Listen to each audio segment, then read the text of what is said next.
राजस्थान में दूसरे चरण की वोटिंग शुरू हो चुकी है और ज्यादा बातचीत करने के लिए मेरे साथ मौजूद हैं केंद्रीय मंत्री कैलाश चौधरी जी। सर, ये कहा गया कि पहले चरण में वोट नहीं पड़ा और अब 10 मिनट भी नहीं हुए हैं और आपने भी वोट कर लिया और लाइनें भी लगी हुई हैं, तो ये जो उत्साह आप देख रहे हैं, आपको लगता है कि आज जो वोटिंग परसेंटेज है वो बेहतर रहेगा?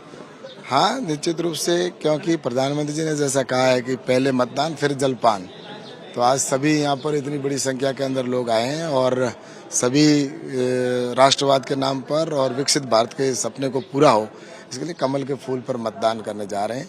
और इसीलिए मैं सोचता हूँ कि पिछली बार का जो वोटिंग परसेंटेज कम हुआ तो वो कांग्रेस हताश थी, निराश थी, उन्होंने मतदान किया नहीं, बहुत कम उनका मत पड़ा और जो भी पड़ा है वो निश्चित रूप से अधिकतम भारतीय जनता पार्टी के पक्ष में मतदान। आप कह रहे हैं कि राष्ट्रवाद पर वोट होगा। जो लोकल मुद्दे हैं वो दोनों जो आपके जो विरोधी हैं, यानी उमेद राम बेनीवाल जी और रविंद्र सिंह भाटी जी, मैं कहना है कि लोकल मुद्दे जो हैं उससे आप ध्यान भटकाने के लिए राष्ट्रवाद की बात कर रहे हैं, 370 की बात कर रहे हैं।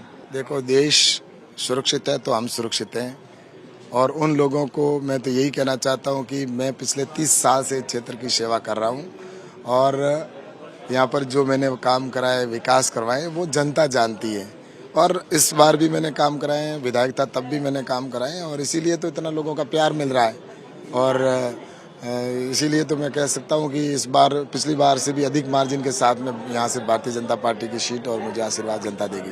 कल एक अपील जारी की गई उमेद राम बेनीवाल के द्वारा, उन्होंने कहा कि मैं लगातार आपके बीच में बना रहा, मैं हारा उसके बाद भी लगातार यहाँ पर बना रहा, और उन्होंने ये कहा कि आप जो मुद्दे हैं वो लोकल मुद्दों पर वोट करिए, आप बहकिए मत। जो अन्य जो मुद्दे हैं जैसे राष्ट्रवाद है, जैसे 370 है, कश्मीर है, इन चीजों पर आप नहीं भटकिए। और दूसरी बात, चुनौती किसको मानते हैं, उमेद राम बेनीवाल को, रविंद्र सिंह भाटी को? मैंने कहा ना कि यहाँ की जनता के दिल में नरेंद्र मोदी जी बसे हुए हैं और मोदी जी के दिल में जनता है, उसको कोई नहीं निकाल सकता।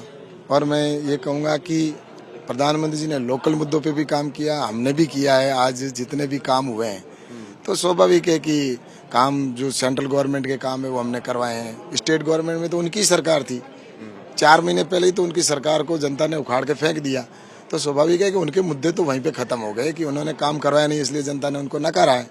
लेकिन प्रधानमंत्री नरेंद्र मोदी जी के प्रति जनता का विश्वास है और आज मैं ये कह सकता हूँ कि जो है वो भारतीय जनता पार्टी के पक्ष में ही मतदान करेंगे। सबसे ज्यादा यहाँ वोट जो हैं वो मूल ओबीसी के हैं। लगातार राहुल गांधी कास्ट सेंसस की बात कर रहे हैं, ओबीसी एससी की बात कर रहे हैं।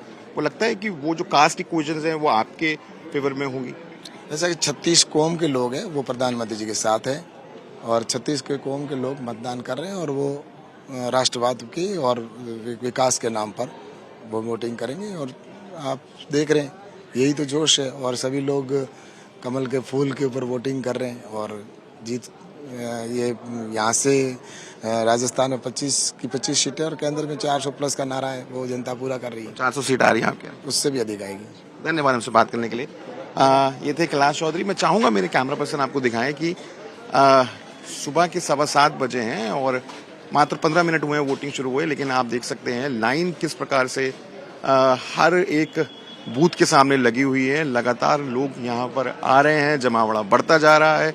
कोशिश है लोगों की कि धूप बढ़ने से पहले, गर्मी बढ़ने से पहले अपना वोट डालें और इसीलिए पिछली बार के मुकाबले इस बार कहा जा रहा है जो वोटिंग परसेंटेज है वो बेहतर रह सकती है राजस्थान में।